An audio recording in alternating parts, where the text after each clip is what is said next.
உலகமெங்கும் வாழ்ந்து கொண்டிருக்கும் நெக்ஸ்ட் ஜென் நேயர்கள் அனைவருக்கும் அன்பார்ந்த வணக்கங்கள். நான் உங்கள் வாழ்க வளமுடன் ஜோதிடர் ஸ்ரீ குரு சுந்தர வடிவேல்.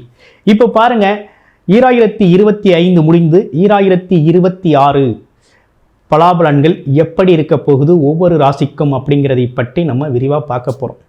இப்போ ஆங்கில புத்தாண்டு அப்படிங்கிறது ஆரம்பிச்சிருச்சு. ஆங்கில புத்தாண்டு அப்படின்னு எடுத்துக்கிட்டோம் அப்படின்னா அந்த 2026 27 வரை பார்த்தீங்கன்னா ராஜ கிரகங்கள் அப்படின்னு சொல்லக்கூடிய சனி பகவான், ராகு கேதுக்கள், அது இல்லாமல் குரு பகவான், இவங்களோட பெயர்ச்சிகள் தான் ரொம்ப முக்கியத்துவமாக இருக்கும் ஆண்டு பலனுக்கு. இப்போ நம்ம புத்தாண்டு பலனில் முழுமையாக இதை பார்க்க இருக்கோம்.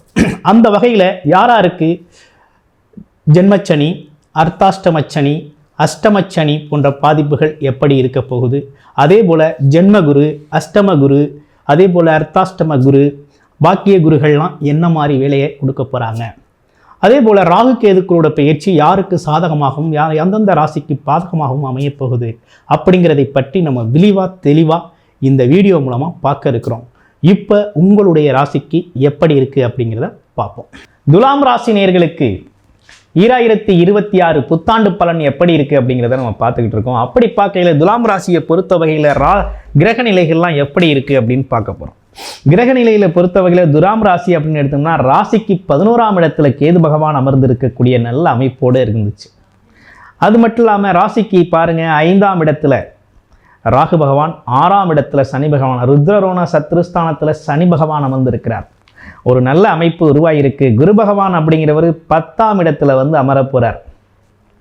9ஆம் இடத்துல இருந்த குரு பகவான் 10ஆம் இடத்துல ரொம்ப சிறப்பாக அமர போகிறார். அமர்ற இந்த காலகட்டத்தில் என்ன விதமான மாற்றங்கள், முன்னேற்றங்கள் உங்களுக்கு நடக்க இருக்குது அப்படிங்கிறதை பற்றி முழுமையாக நம்ம பார்க்க போகிறோம்.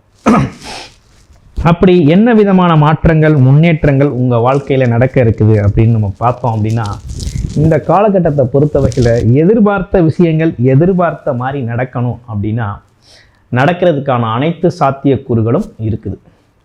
என்ன காரணம் அப்படின்னா, கேது பகவான் அப்படிங்கிறவர் ராசிக்கு 11ஆம் இடத்துல இருந்தவர் 10ஆம் இடத்துக்கு மாறுறார். அங்கே குரு பகவானும் அமர்றார். குரு பகவானும் அமர்றாரு. அப்போ குருவும் கேதுவும் இணைவு பெற்றாங்க அப்படின்னாக்க ரொம்ப சிறப்பான ஒரு பலன்கள் உங்களுக்கு கிடைக்குங்க. தொழில் சார்ந்த விஷயம் ரொம்ப அற்புதமாக இருக்க போகுது. யாருக்கு? துலாம் ராசினியர்களுக்கு தொழில் அமைப்பு ரொம்ப சிறப்பாக இருக்க போகுது. தொழிலில் ஜெயிக்க போகிறீங்க. ஒரு நல்ல தொழில் சார்ந்த அமைப்புகளில் மிகப்பெரிய லெவலில் வெற்றி அடைய போட போகிறீங்க அப்படிங்கிறதுல எந்த மாற்றமும் இல்லை. ராகு பகவான் 4ஆம் இடத்துக்கு மாறுறார். 4ஆம் இடத்துக்கு ராகு பகவான் வர்றார் அப்படின்னா உங்களை பற்றிய விஷயங்கள், தகவல்கள் சார்ந்த விஷயங்கள், வெளிநாடு வெளியூர் யோகம், இடமாற்றம் சம்பந்தப்பட்ட விஷயங்கள்லாம் உங்களுக்கு ரொம்ப சாதகமாக அமையக்கூடிய நல்ல தருணம், நல்ல காலகட்டம் உங்களுக்கு உருவாகிருக்குது. இடமாற்றம், தொழில் மாற்றம், தொழில் சார்ந்த விஷயங்கள்லாம் உங்களை தேடி வரக்கூடிய மாற்றங்களாக நல்ல அற்புதமான அமைப்பு அப்படிங்கிறது உருவாகிருக்குது. இதே காலகட்டத்தில் சனி பகவான் அப்படிங்கிறவர் 6ஆம் இடத்துல இருக்கார். எதிரி, வம்பு, வழக்கு, கடன் சம்பந்தப்பட்ட விஷயங்கள்லாம் உங்களுக்கு கட்டுக்குள்ளே வந்துடும். சாதகமாக இருக்கும். அதில் எந்த மாற்றமும் இல்லை. அதெல்லாம் நல்ல மாற்றம், நல்ல முன்னேற்றம் தான் கிடைக்கும். ஆமாம், முன்னேற்றம் கிடைக்கக்கூடிய அமைப்பு. எப்பேற்பட்ட சவால்களையும் எதிர்கொண்டு ஜெயிக்கக்கூடிய ஒரு அமைப்பை சனி பகவான் கொடுப்பார். தைரியத்தை கொடுப்பார், தன்னம்பிக்கையை கொடுப்பார். எப்படிப்பட்ட விஷயத்தையும் நீங்கள் ஈஸியாக இலகுவாக எதிர்கொள்ளக்கூடிய நல்ல அமைப்பு அப்படிங்கிறது உருவாகிருக்கு.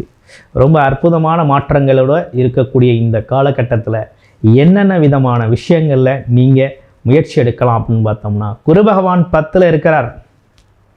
ராசிக்கு 10ஆம் இடத்தில் குரு வந்தால் பதவி பறிபோகும் அப்படிங்கிற அமைப்பு இருக்கு இல்லையா? அதோட கேது பகவானும் சேர்ந்திருக்கிறார். அப்போ நீங்கள் செய்யக்கூடிய தொழில், வேலை அப்படிங்கிற ஒரு விஷயத்திலிருந்து அடுத்தடுத்த மாற்றங்கள், முன்னேற்றங்களை உருவாக்கி கொள்ளக்கூடிய நல்ல சூழ்நிலையை உருவாக்கி கொடுக்குறாங்க. பதவிகளில் நல்ல மாற்றத்தையும் முன்னேற்றத்தையும் ஏற்படுத்தி கொடுக்குறாங்க. அப்போ என்னன்னா, இருக்கிற பதவி, இருக்கிற வேலையை அடுத்த லெவல் ப்ரமோஷன் கிடைக்கக்கூடிய நல்ல வாய்ப்பு வரும். அதே போல் இருக்கிற தொழில், செய்கிற தொழிலில் நல்ல மாற்றத்தை உருவாக்கிக்குவீங்க. நல்ல அற்புதமான மாற்றங்கள் உங்களுக்கு அமையக்கூடிய தன்மையை இந்த குரு பகவான் அப்படிங்கிறவர் கொடுக்குறார்.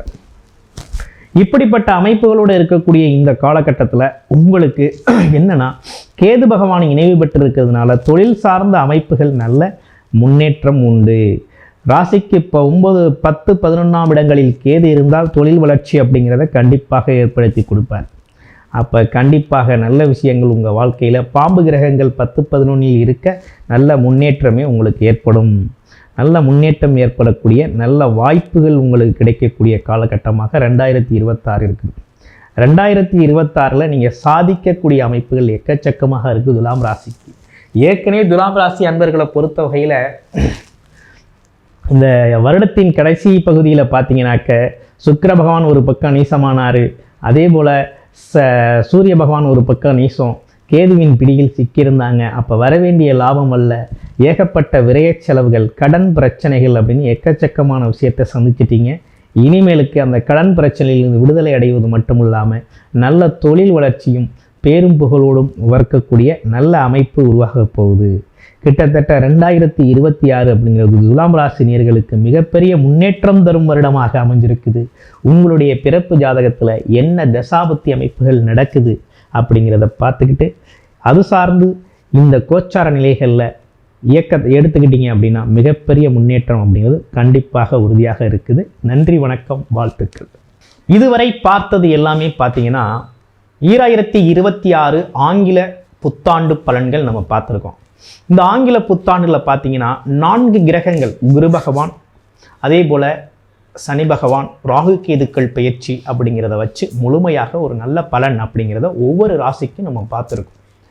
ஆனால் உங்களுடைய ராசியில் நீங்கள் என்ன லக்கணத்தில் பிறந்திருக்கீங்க அப்படிங்கிறத பொறுத்து, ஆமாம், உங்களுடைய பிறப்பு ஜாதகத்தில் தசாபுத்தி அமைப்புகள் மாறுபடும்.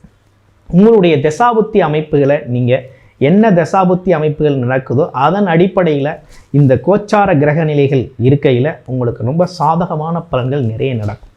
அந்த வகையில் உங்களுடைய பிறப்பு ஜாதகத்தில் ஒரு பர்சனல் கன்சல்டேஷன் தேவைப்படுது. குடும்பம் சார்ந்த விஷயங்கள், அதே போல் வேலை வாய்ப்புகள் சம்மந்தப்பட்ட விஷயங்கள், கடன் பிரச்சனைகள், அதே போல் தொழில் சார்ந்த விஷயங்கள், வெளிநாடு வெளியூர் யோகங்கள் சம்மந்தப்பட்ட விஷயங்கள், இதெல்லாம் எப்படி இருக்குது அப்படின்னு முழுமையான ஒரு பர்சனல் கன்சல்டேஷன் உங்களுக்கு தேவைப்படுது அப்படின்னா டிஸ்பிளே தர நம்பருக்கு கால் பண்ணி அப்பாயின்மெண்ட் ஃபிக்ஸ் பண்ணிக்கிட்டு நீங்கள் உங்களுடைய முழுமையான ஜாதகத்தை நீங்கள் பார்த்துக்கலாம். வாட்ஸ்அப் மூலமாகவும் நீங்கள் உங்களோட பதிவை பண்ணிக்க முடியும். நன்றி, வணக்கம்.